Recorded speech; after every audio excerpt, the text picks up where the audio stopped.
ሰላም ሰላም የዩቲዩብ ቤተሰቦቼ እንዴት ናችሁ? እንኳን ወደ ዩቲዩብ ቻናሌ በሰላም መጣችሁ እያልኩ ዛሬ ደግሞ የምናየው ስለ ቱ ዌይ አኖቫ ይሆናል። በመጀመሪያ ቪዲዮ ስለ ዋን ዌይ አኖቫ አይተናል። ሰብስክራይብ፣ ላይክ፣ ሼር ማድረጋችሁን እንዳረሱ። We have learned how to test for the effect of independent variable, effect of a single independent variable, which is considered one at a time. That means the fixed effect of this independent variable. However, much of the behavior is not determined by the influence of a single variable. In some cases, two or more independent variables may affect the value, the measurement value of the dependent variable, the quantitative variable. In such cases, one-way ANOVA will not work. If you have such kind of research question, you have to look for other ways of doing this, answering this question.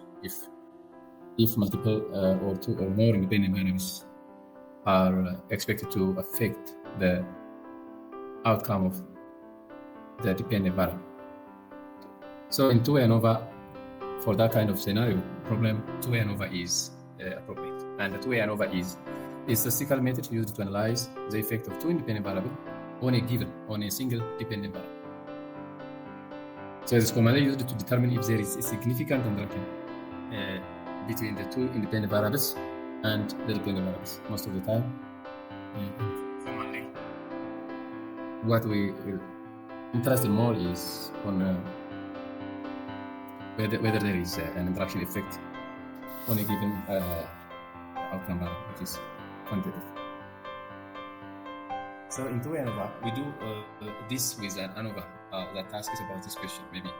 How different from each other are the means of for level of variable A if we have factor A and factor B?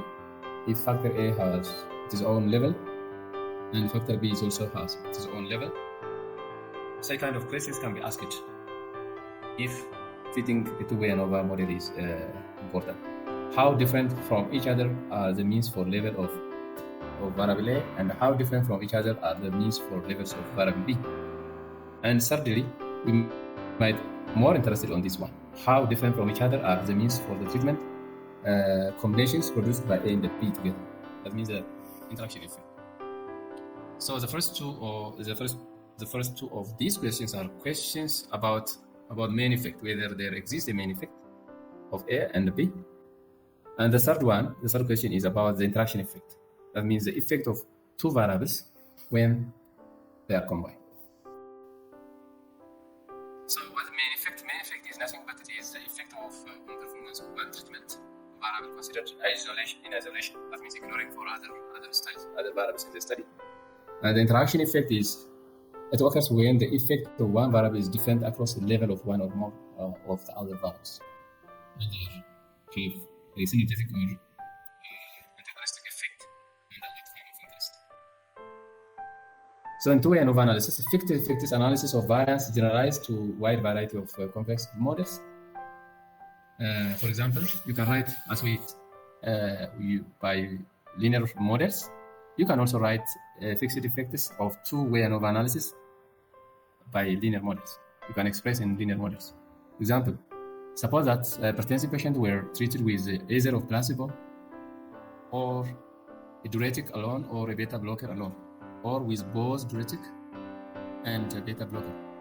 Then the model of the effect of the treatment on the district blood pressure or DBP might be written in this way. The constant when the patient is using only placebo, and B1 and B2 are there, the two type of treatment, and the random error. You can write in this way. So A, beta 1 and beta 2 are known parameters that we want to estimate, and xi1, xi2, and the EIs are written in this way. xi1 means when we decompose into a kind of informal demi variables like this.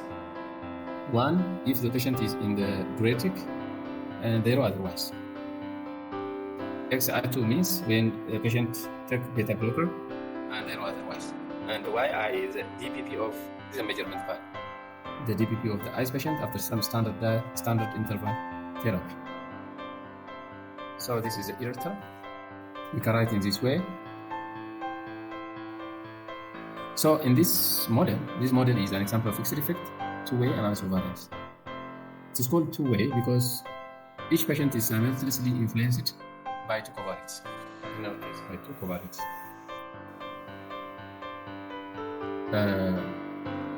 In this case, whether she did or didn't receive a diuretic or a beta blocker, and a critical value of the model is that each patient blood pressure is only observed once, and that's why we call it fixed effect. So it is the feature that makes the independent assumption for the error term reasonable to make this fixed effect model. So in this case, alpha is the mean DPP of patient in placebo, and alpha plus beta is the DPP of patient on diuretic alone, and this one is alpha blocker alone. Alpha plus beta 1 and beta 2 will be the patient will on both kind of treatment. So in this case, independency is assumed. Dependency is assumed, and that's the model is additive since it assumes that the mean DPP of patient on both drugs is alpha plus beta 1 plus beta 2. If we don't assume independency, the interaction term should be added to this term. So in general, two-way Anova analysis of variance is used when the data are classified into two ways, for example, by age group and the sex.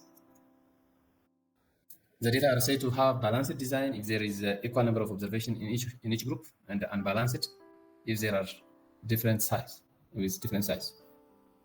And the balanced design by itself are of two types, with replication and without replication. With replication if there is more than one observation in each group, and without replication if there is only one observation in each group. For example, let's see by example. Here is the scenario. The two preceding table, this table, it summarizes an experimental result. The preceding table shows the result from an experiment in which 5 male and 5 female rats of each of 3 strains were treated with growth hormone. The aim were to find out whether the strain responded to the treatment to the same extent, and whether there was any difference by sex. So we do have two independent variables, two grouping variables. One is the strain, which has 3 levels, and the second factor is sex, the variable sex, which is 2, male and female. The measure of response, or the dependent variable we want to see, it is mean is weight gain after 7 days on this rat. So these data are classified into 2 ways, by strain and by sex. When the design is balanced with replication, because there are 5 observations in each strain sex group.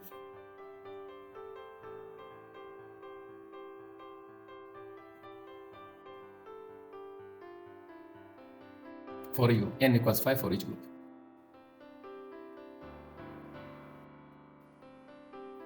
So it is a balanced with replication of 5 observations in each group. What is the objective here? What the objective? The aim were to find whether strain and sex affect the average weight gain after 7 days. So these are the hypotheses you can formulate. Once you read this passage, you can formulate some kind of research hypothesis from the scenario.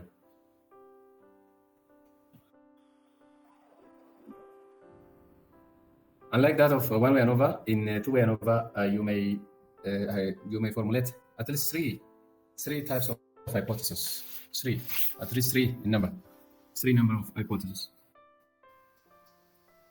One, the first and the second, you can formulate about the fixed effect hypothesis. Regarding the fixed effect hypothesis, the third one is about the interaction effect hypothesis.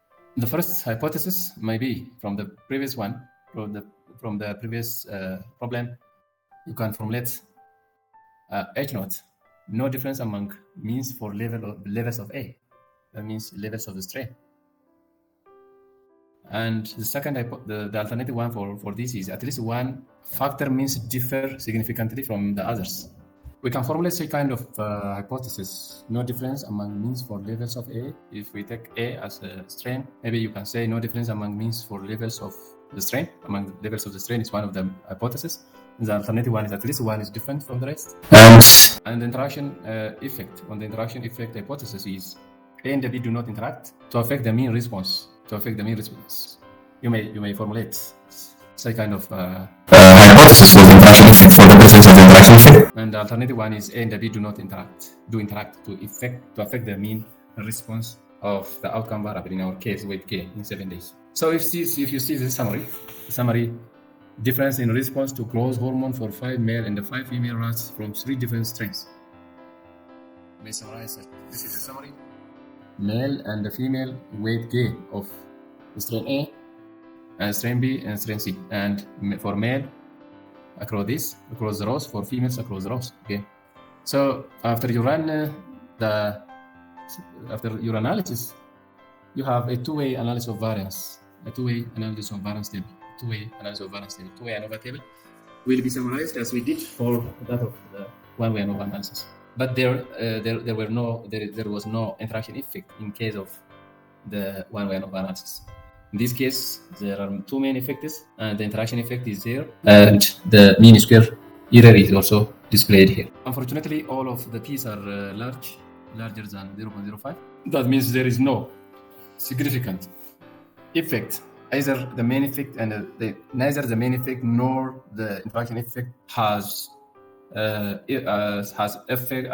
effect on the growth hormone after 7 days. In this case.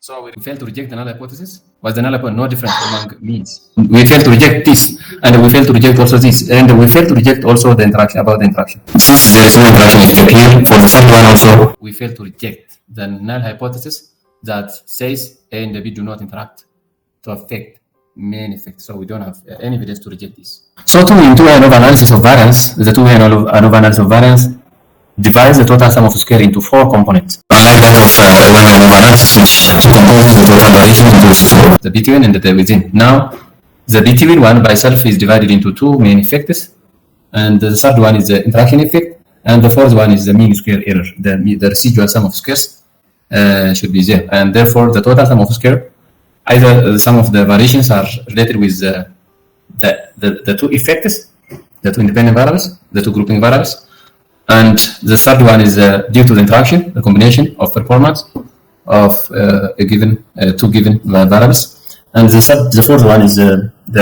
residual sum of squares. So we decompose the total sum of squares are decomposed into 4 in case of two-way Anova analysis. So the null hypothesis of no main effect of the two exposure and the no interaction are examined by using the F test that we have seen here. Main effect. For the main effects, we have mean squares.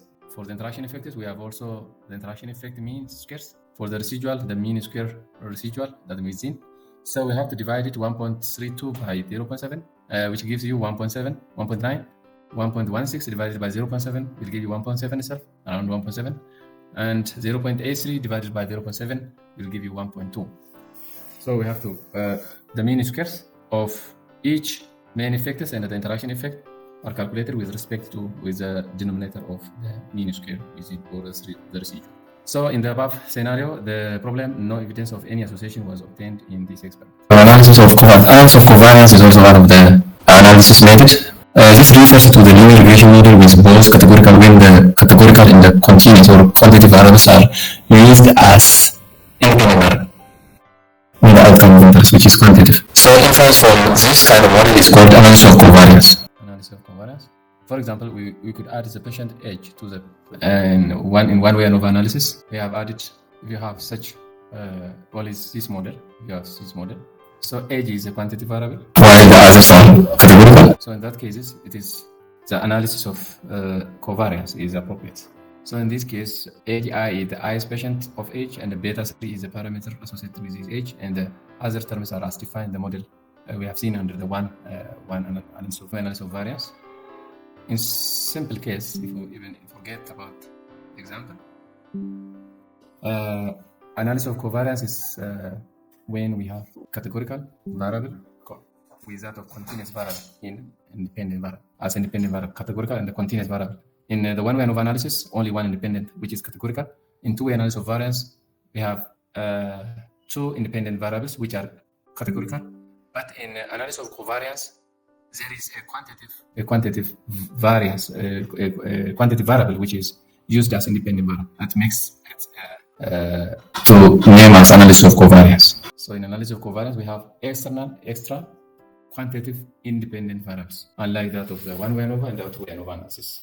In the one-way and the two-way ANOVA analysis, we do have only a categorical variable as independent variable in both cases.